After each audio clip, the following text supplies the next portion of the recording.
Hegseth is an example of two things that I think are profoundly and darkly pernicious in this moment. First, he is there because Trump wants someone who is a chaos agent. He doesn't want real leadership at the Pentagon. He doesn't want real management of the Pentagon. He wants somebody willing to go out and go on Fox News and go on TV and look good doing it. He's from Central Casting. Believe me, if Pete Hegseth looked like me, he'd be fired about 30 seconds after he walked in the door.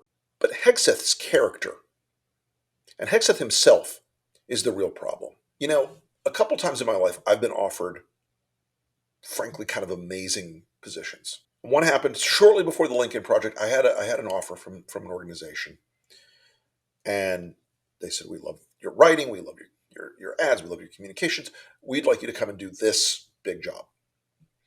And I had to say no, because I told them, I said, "Look, I a lot of what you're going to do is management side stuff. That's not my strength.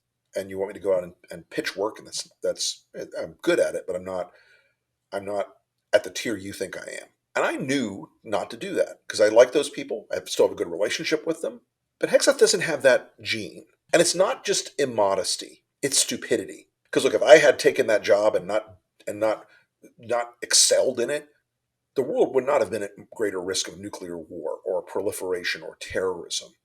Our allies wouldn't have woken up in the morning going, "Oh shit, is he going to nuke Buffalo because he's mad at somebody?" But Hegseth doesn't have that.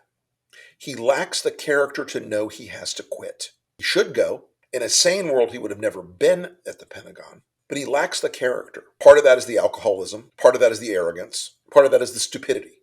Because I want to be very clear about something. Pete Hegseth is not a bright man. He is not a smart man.